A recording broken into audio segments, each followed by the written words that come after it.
This is CNN.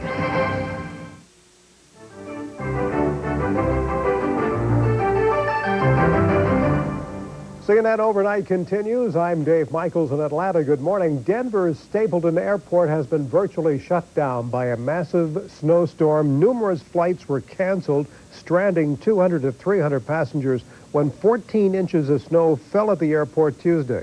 Only a few international flights have managed to leave the airport. Several area highways are also closed. President Bush and Japanese Prime Minister Kiichi Miyazawa have agreed to try to stimulate worldwide economic growth. The two leaders met in Tokyo and agreed to a plan calling for increased domestic growth in both countries. An official traveling with Mr. Bush says the president reminded Mr. Miyazawa that Japanese exports could be hurt by faltering world markets. The president also discussed the importance of economic cooperation between the U.S. and Japan. The U.S. government says the average life expectancy has increased to over 75 years. Figures from 1989, the last year available, also show a drop in deaths from many leading causes. There are exceptions. Deaths due to AIDS, diabetes, and homicide increased. Elvis fans know what today is. The king of rock and roll was born January 8, 1935 in Tupelo, Mississippi. He would have been 57. CNN Overnight continues with Showbiz Today.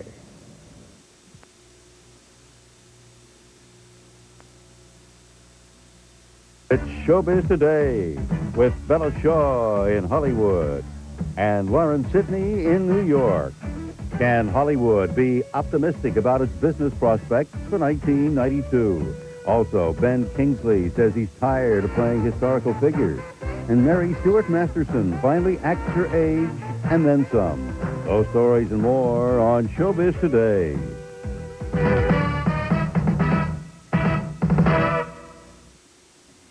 Hello from Hollywood and welcome to Showbiz Today. With business in general not being in its healthiest state ever, in what kind of shape is the business of show business? We asked some experts to polish their crystal balls and tell us what they see in Hollywood's financial future. Sherry Claypool reports. Hello, children. Comfy? It was a Merry Christmas for Hollywood, but it remains to be seen if it will be a Happy New Year at the studios. Box office receipts were up 7% over the holiday season from this time last year, but total movie receipts for 1991 were down 4%. And the rash of studios battling financial woes is continuing in 92. Orion and MGM Pathé are in bankruptcy protection, and Carolco, the force behind Terminator 2, last year's biggest hit, is starting the new year off with layoffs. Hasta la vista, baby. But there's hope that 92 will be a kinder and gentler time for the studios. I think that those studios will be more stable, and I think the other studios are kind of now in a stabilized management situation. The catchphrase for 92 may be leaner and meaner. The cost of making a movie has doubled in the past 10 years. Everything from marketing to skyrocketing star salaries has the average movie price tag at about $30 million. Hook, this week's #1 movie, is estimated to have cost more than twice that. Some people will continue to make those big, expensive movies, but I can assure you that at every single studio that I'm dealing with, and we deal with every one of them, they are very specifically looking at budgets and are dumping an alarming number of pictures that would otherwise have been greenlighted in the past. Some feel that Hollywood's biggest problem in 91 will be repeated in 92, a lack of quality movies. It's really product-driven. When there are good movies, when there are movies that have mass commercial appeal, people show up and attend. And that's really the key to the success of the business.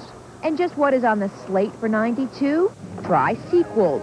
From Batman Returns to Home Alone 2 and Lethal Weapon 3. In Hollywood, when the going gets tough, it seems the tough go sequel. Sherry Claypool for CNN Entertainment News, Hollywood. The Dallas Motion Picture Classification Board has settled its conflict with Universal Pictures over the movie Cuffs. The board had initially ruled that Cuffs was unsuitable for young people, which means no one under 16 could see the film in Dallas unless they were accompanied by a parent. Universal rejected that classification, and the matter ended up in court. In the settlement, the Dallas board has changed its classification to suitable, except for language, violence, and drug abuse. Children under 16 will be able to see the movie without a parent, but Universal must include the board's warning in advertisements and at the box office. Nationwide, Cuffs is rated PG-13. In the critically acclaimed film Bugsy, Ben Kingsley takes on an American accent to play mob boss Meyer Lansky. Kingsley talked in his own British accent with our Dennis Michael. Ben, I'm on your side. I'm doing what I can. Stop trying to fool me. Don't be fooled. Just because Ben Kingsley has played both Gandhi and the historic mob boss Meyer Lansky doesn't mean he wants to spend his entire career doing historical roles. I think I'm going to try and back off my illustrated history of the 20th century. I think I've made my contribution. That having been said, Kingsley admits there are some awfully fine film roles to be found in the history books. There are undeniably some lives from history whose destinies are so dramatic that they lend themselves to having their story told wonderfully well. And some of the gentlemen that I've had an opportunity to play definitely fall into this category. That their own destiny is so extraordinary, that their own genuine, historically true lives are so mythical in their range and their proportions, that they make good movies. You always protected me, Benny, when we were kids. You were always behind me. But I can't protect you. The story of Benjamin Bugsy Siegel is proven to be one of those tales. In the film, Kingsley's character Meyer Lansky gets to put into words the very thing that fascinates the actor about the story. I believe he was blinded by love. Benny's always put women first. That's what makes him Benny. Like that lovely song, he's only doing it for some dame. You know, that wonderful song. He's doing it for some dame. And Bugsy was building, it's like the Taj Mahal, which was a monument to a man's love for a woman. That's what gets me. The other thing that gets to Ben Kingsley about the part, despite his position on historical roles, is the chance to get it just right. I love a target, and I hate getting it wrong. I suppose one of my faults is that I might be a bit of a perfectionist. I'd like to get more relaxed on that, but I get a buzz out of getting it right. I get a real kick out of saying, that's the angle of the hat, that's the movement of the arm, that's the timbre of the voice. I don't find these things remotely restricting. I find them very, very exciting indeed.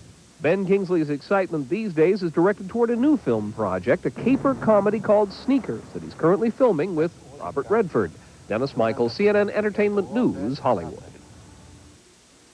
Have you tried Folgers coffee singles?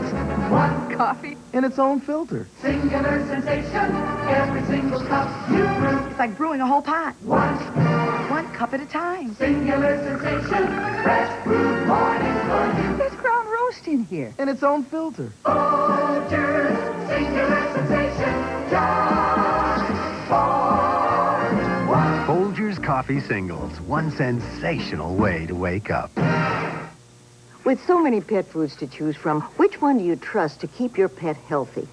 Listen to the following message, and I'll be back with an important free offer. A lot of pet foods promise good health, but just one has the unsurpassed nutrition, quality ingredients, and proven performance that is recommended by veterinarians for good health above all the rest. Hill's Science Diet. Science Diet is recommended by veterinarians 3-to-1 over any other brand, and fed by most veterinarians to their own pets. Science Diet, because the first choice of veterinarians should be your choice, too.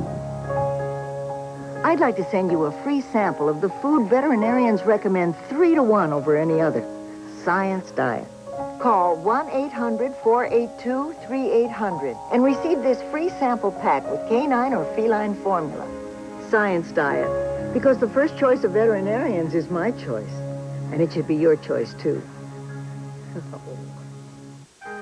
On CNN Today, how will filing for bankruptcy affect your credit? On Daywatch.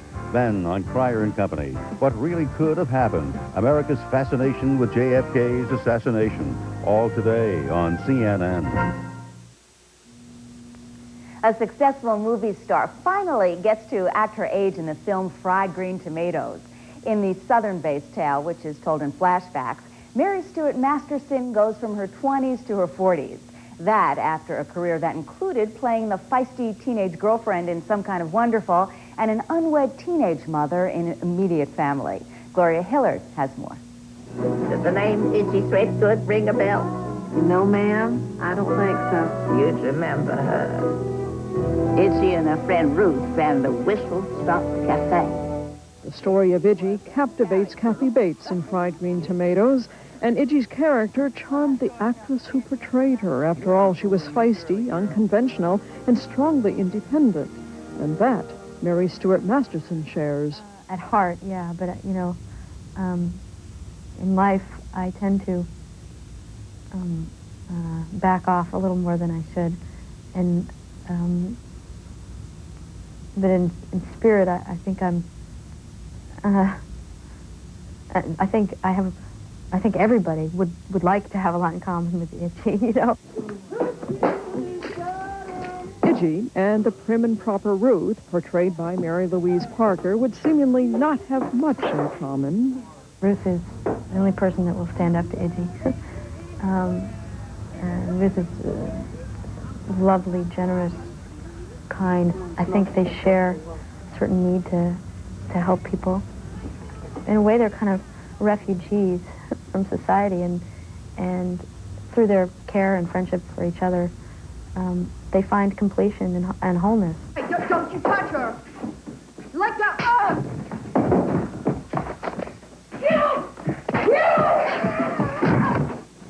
Mary Louise Parker was like the best leading lady or man I've ever worked with. In one scene, Masterson works with quite a few bees, and in the spirit of her character, she refused a stunt woman. After the bees would be swarming, we would finish a take, and I'd run off, and the bee guy would blow smoke at me and yell, run, you know. They're like, I think, 40,000 or 60,000 bees or something like that. Pretty cool. I would never do that, so to say that, I guess I did, but doing stuff like this allows you to do things you wouldn't really normally have a chance to do. And by chance, just as Kathy Bates' character was inspired by the stories of Itchy, so too was Masterson. I find the nice thing about this movie is people being people, reaching out to each other, you know, for no reason other than to just help them. I myself would like to try to bring that into my life. Gloria Hillard, CNN Entertainment News, Hollywood. Traces of Red is a new thriller in the making, starring James Belushi, Laurin Bracco, and Tony Goldwyn. It's the story of two detectives whose investigation of a murder lures them into a world of sex and corruption. Cynthia Tornquist visited the film stars on location in Fort Lauderdale, Florida. Background action! James Belushi is on the trail of a serial killer in his latest film, Traces of Red. Just when he thinks he's made the killer, the suspect puts the make on him. We know how to play. What do you mean? I mean, playing around. Jack is a homicide detective in Palm Beach. And it just so happens that the people that get murdered in this movie are women that I happen to have had relations with. Is someone trying to set him up? Why are they murdering his girlfriend? Is it Jack who's murdering his girlfriend? Belushi's blonde companion is played by Goodfellas star Laurin Bracco. The actress looks like $1 million, and the rocks around her neck are worth just as much. I think anybody could ever have the opportunity to play with over $1 million worth of jewels is very exciting. And get to dress up and play like Barbie. Belushi's co-star is Tony Goldwyn, who played the killer in Ghost. This time he plays a happily married cop who falls for his partner's paramour. There's a love triangle that goes on because one of the primary suspects and potential victims as well is Laurin Bracco's character, who's involved with Jack, but then gets involved with me. The film was shot on location in Fort Lauderdale and Palm Beach, Florida. Local police gave the film's stars some advice that lent reality to the film. We went out for a murder investigation, and we went out with the narcotics squad and we arrested 94 people. And the lieutenant wanted me to arrest with one guy, and this guy on the floor with his hand cuffed. He goes, "This officer would like to say something to you," And I walk up to him, and I go, "You're under arrest." And the guy goes, "You Belushi? Aren't you the one with the dog?" There is no dog in this film. In fact, the only color talked about is the one Belushi tries to make in his pursuit of the killer, provided he lives that long. She's the murderer. No, wait, I'm the murderer. We'll have to wait and find out in June when Traces of Red opens. Cynthia Tornquist, CNN Entertainment News, Fort Lauderdale, Florida. Kennedy, the legend. I suppose really the only two dates that most people remember where they were was Pearl Harbor and the death of President Franklin Roosevelt. Kennedy, the leader. I support strongly the Constitution. I support strongly the separation of church and state. I believe it's the best arrangement for our society, that I shall continue my devotion to the Constitution and support of it. Kennedy, the man.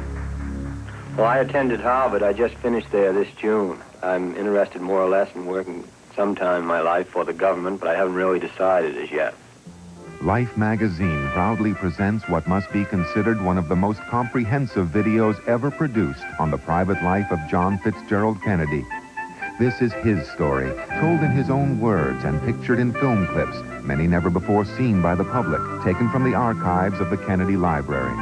In addition to these rare moments of film, Life magazine has searched its own picture archives to bring you the most complete picture story of Kennedy's life ever told. And now this collector's video can be yours, free with your paid subscription to Life magazine.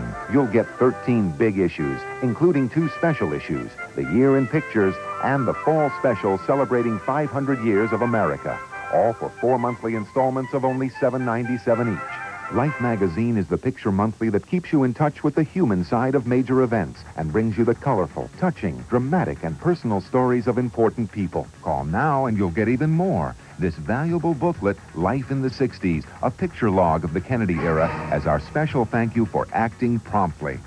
So call right now and receive 13 great issues of Life, the remarkable Kennedy video, the 2 special issues, and the extra gift, Life in the 60s. Call now.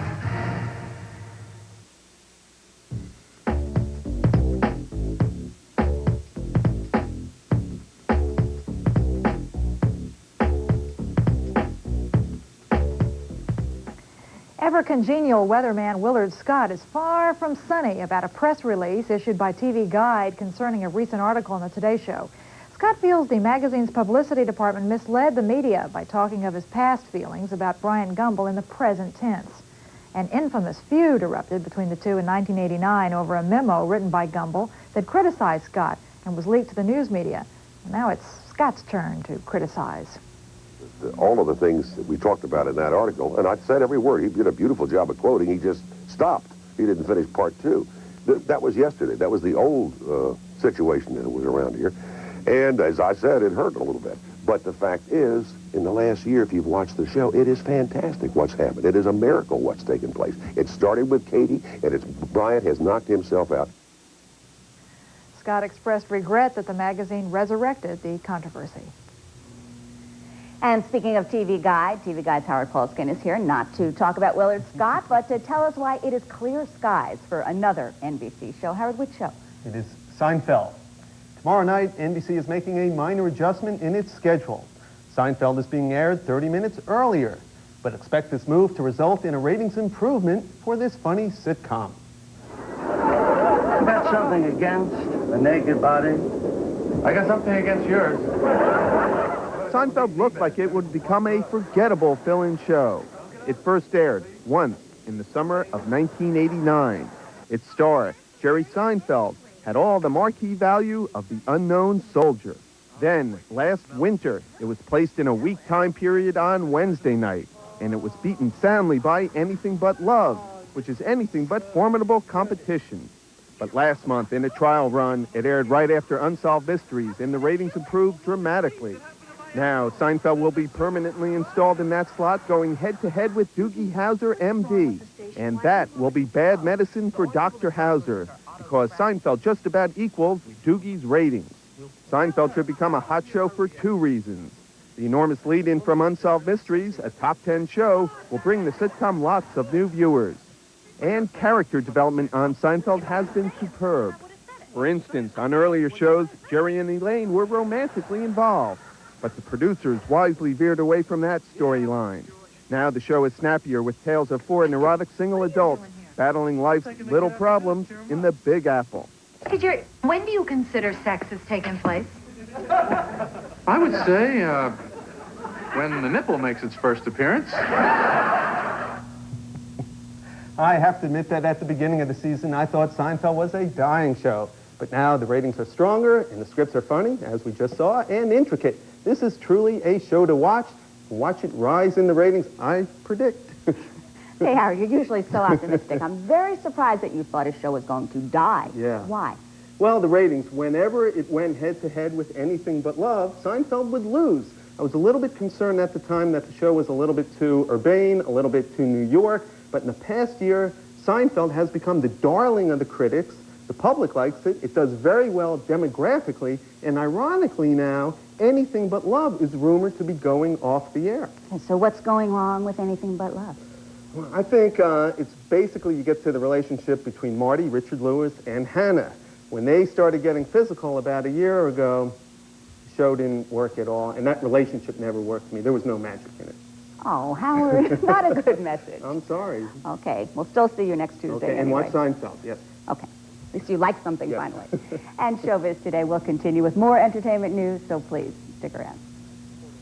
You know, I wanted to just do something that would be entertaining for me and to the public, and that's how I believe it turned out. I mean, it turned out better than I had actually anticipated. So I'm just very happy with the film.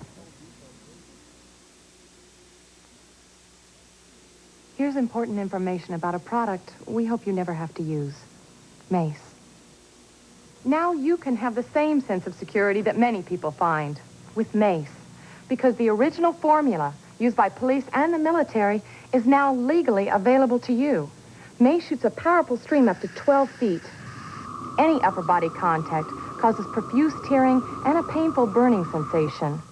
Just one spray can instantly stop an assailant for up to 20 minutes. Unfortunately, personal safety is a serious concern today, but you don't have to feel defenseless. You can keep Mace in your car, within reach at home. Take it with you jogging, or carry it in your pocket or purse. For an added sense of security, shouldn't you carry Mace? Just in case. To order Mace, call 1-800-441-4646. Order 1 for $19.95 or 3 for $16.95 for each unit. Some of the highest honors in the music industry have been announced. James Brown, John Coltrane, Jimi Hendrix, and Muddy Waters will receive Lifetime Achievement Awards at the Grammy ceremonies next month. And 5 recordings will join the Recording Academy Hall of Fame, including 2 that benefit from a rule change. Miles Davis's 1959 album, Kind of Blue, and Patsy Cline's 1961 record, Crazy, were ineligible under old rules that restricted the Hall of Fame to recordings made before the Grammy Awards were started in 1958. Well, now, recordings become eligible 25 years after they're made. Some of the songs by Lou Reed are now available in a new format, a book. A collection of Reed's compositions have been published as a book of poetry called Between Thought and Expression. Now, for those who prefer listening to reading, he also has a brand new album out. Mark Shearer has more. To depend on only one thing, you need a busload of faith to get by. Lou Reed reading his poetry. Lou Reed playing his music. He says the difference between reading and rocking is fascinating. Songs that you might not realize were funny are funnier without the music. On the other side of the coin, there are some things that are a lot harsher. People have told me chilling. It's far more gripping when the music's taken away. I cringe at my terror. I hate my own smell. Since the mid-'60s, even before his Velvet Underground days, Reed says he always hoped his song lyrics would be published in book form someday. My interest in a collection was that it'd be more than a collection, but it'd tell a story almost like a novel. I mean, it's taking you through almost 3 decades. I see improvement as the years go floating by. I think it can hold its own with contemporary poetry, certainly. But I would like it to do a lot better than that. Reed's stark, sometimes disturbing imagery, as well as his wry humor, are evident in the book, which is published by a division of Walt Disney. Lou Reed and Mickey Mouse, it's perfect, isn't it? I saw a certain irony to that. Now life's like death without living. That's what life's like without you. Reed's new album, Magic and Loss, written in the wake of the passing of some of his closest friends, is a rumination on life and death. Well, let's not call it death. Let's call it loss. I'm uncomfortable calling it death. That is an ugly word, and it's a secret word, and people don't want to talk about that, and I can understand that. But we're talking about what you get from people you lose. Are you concerned that some people might perceive this as a down, depressing type of record? Well, I don't think anyone who's heard it has thought that it was depressing. It's not a depressing album. It's a celebration of friendship and love of people that I've known and how to deal with their loss. Why is Reed still here when so many have faltered around him? He calls it simply dumb luck. I think I'm just the luckiest person around to be able to be here and have a book out and be making a record, sure. What's good, life's good, but not fair at all. Mark Shearer, CNN Entertainment News, New York. And that about wraps it up for today's edition of Showbiz Today. Please be sure to join us tomorrow for a report on this year's Grammy nominations. In New York, I'm Laurin Sidney. And in Hollywood, I'm Bella Shaw. And for everyone here at Showbiz Today, thanks for watching. And life's like space without room. And life's like bacon and ice cream. That's what life's like without you. Life's like forever becoming, but life's forever dealing in hurt. Now life's like death without living. That's what life's like without you.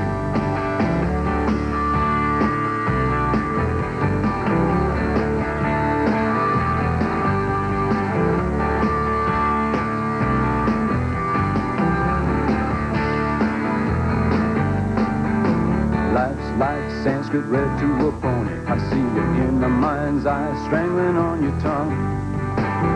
What good is knowing such devotion? I've been around, I know what makes things wrong. What good is seeing eye chocolate? What good's a computerized nose?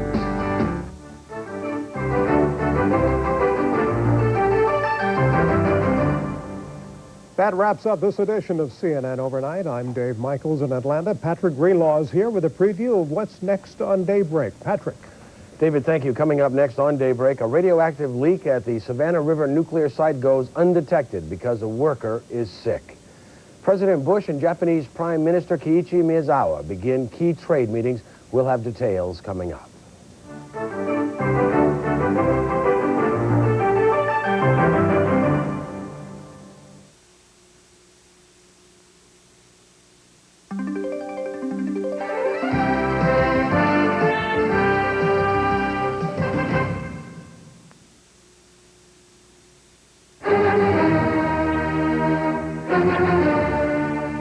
That was Beethoven's Fifth Symphony, newly recorded especially for a treasury of golden classics.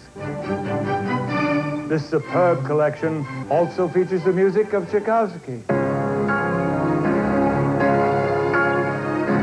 and Mozart.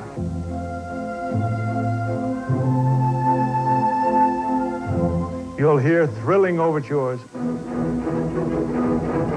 haunting sonatas. Plus, you'll get the greatest hits of the 17th century and this collection of Strauss waltzes, both absolutely free. This superb collection can be yours now for only $19.95. Here's how to order. Call 1-800-257-1257 or send $19.95 for records or cassettes, $29.95 for CDs, plus $4.50 postage to A Treasury of Golden Classics, P.O. Box 8250, Atlanta, Georgia.